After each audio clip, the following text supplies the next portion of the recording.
10 years ago, a young girl walked into a place of worship and never walked out. The songs they sang weren't hymns of praise. They were chants of hatred, laced with curses and mockery. Behind those grand walls, stripped of any religious symbol, something far darker was taking place. Wombs weren't seen as sacred. They were harvest fields, cultivated to produce embryos for offerings. This is the story of Dian, a college student who was invited to a church. But what she found there was not salvation. It was the gateway to hell. 10 years ago, a girl named Dian was invited by her friend Anita to attend a church service. Dian was a devout Christian, and Anita claimed to be one too. At the time, Dian was hanging out with a campus community group when Anita approached her. "Hey Dian, would you like to join a youth community at my church? We meet on Sundays." Dian was interested, so she agreed. But she never imagined that invitation would lead her straight to the gates of hell. On Sunday morning, Dian arrived at a building that looked like a church from the outside. But there was no religious symbol on it. No cross, no name, nothing. She entered and was greeted by several people. Anita wasn't there yet. They directed Dian to a seat at the back. She noticed something strange immediately. She was wearing a bright yellow shirt, but everyone else was dressed in black. She wondered, is black a symbol here? Or are they celebrating something? She decided to stay and follow along. Then, a man in a robe stood at what they called the altar. He raised his hands and chanted, "Hell Satan, Hell Satan." Dian froze. This wasn't what she believed. But she was already there, so she stayed. Midway through, everyone stood up and began to sing. But they weren't singing hymns of praise. They were mocking God. They were insulting the Almighty. The lyrics encouraged people to sin, to commit acts of darkness. Dian thought to herself, I must have walked into the wrong place. But she couldn't leave. After the singing, everyone sat down. Then the leader in the robe raised his hands again. Shortly after, someone entered carrying a tray.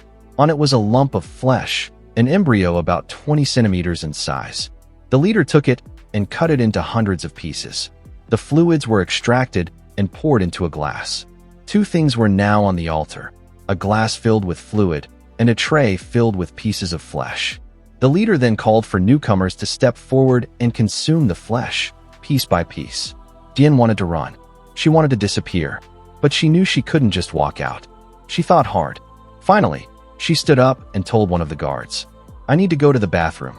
The guard looked at her and said, "Are you really going to the bathroom, or do you already know?" Dian panicked. She texted Anita on BlackBerry Messenger, but Anita didn't reply. She then told the guard again, "Ma'am, I really need to go. Can you please take me?" The woman escorted Dian to the bathroom. Along the way, Dian saw dark rooms filled with strange things. One room was filled with black robes hanging in rows. Another room was packed with jars, hundreds of them. Inside each jar was a small creature. Dian realized they were the same creatures she had seen being cut apart at the altar. She reached the bathroom and tried to figure out how to escape, but the guard was waiting outside the door. Dian called Anita repeatedly until she finally answered. "Anita, I'm so sorry, but I have to go to the police station right now. My little brother was in an accident. I have to leave." Anita seemed hesitant when she heard the word police. After a moment, she said, "All right, I'll let one of the leaders know. You can go." Dian was escorted out, and the moment she was free, she ran. She never looked back. That was Sunday. On Monday, Dian went to campus. She saw her friends and met Anita again. Anita approached her and said, "Dian, you must have been shocked yesterday, right?" Then Anita explained, "This is just a group of wealthy people who want to have fun. We go there, we get money. That's it. Don't you want money?" She told Dian she could earn 2.5 million rupiah, which was a massive amount 10 years ago. Dian thought about her own life. Her parents were separated. She lived alone with her younger sibling. She had to pay for college, rent, food, everything. She had no income. Anita kept pushing. "Look, even I was scared at first, but I get paid every week. We can just pretend. We don't have to believe in any of it. And if you want more money, you can help clean the ritual room.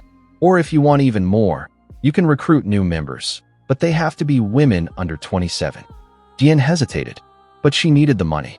She decided to try it. The next Sunday, Dian and Anita arrived together. Dian wore black this time. She blended in.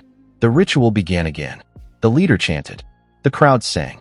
And when the communion session started, Dian stayed until the end this time. The leader called forward 3 newcomers, 1 man and 2 women. The women were handed pieces of flesh, but the youngest woman was forced to drink the fluid from the glass. She refused. She tried to run. She pounded on the door, but the others just stood there, smiling. They said, "Where are you going? Stay here. It's fun here. It's happy." She was held down. She was forced to drink until she vomited, and the guards just smiled and said, "Drink it. This will change your life for the better." Dian couldn't take it anymore. She ran to the bathroom and vomited too. But the communion only lasted about 15 to 20 minutes. After it ended, everyone was led to a large hall at the back of the building. There, they sat down and ate like normal people, chatting, eating with proper cutlery. It felt almost ordinary. An older woman approached Dian and whispered, "Dian, I heard you need more money. You can be a cleaner here, especially cleaning the communion table. That pays the most." Dian thought, "I'm just working here. I don't believe in any of this. It's just a job." She agreed. Later, Dian asked Anita, "Why do they specifically look for young women under 27? Anita explained, "They need women who can conceive. The embryos are harvested to create the flesh for the communion. They collect them, store them in jars, and use them as offerings. The more embryos they produce, the happier the great one is, and the more blessings they believe they receive." Dian was horrified, but she was already in too deep. She took the cleaning job, sweeping up leftover fluids, tissues, and remains. At first, she gagged every time, but eventually, she got used to it, all for the money.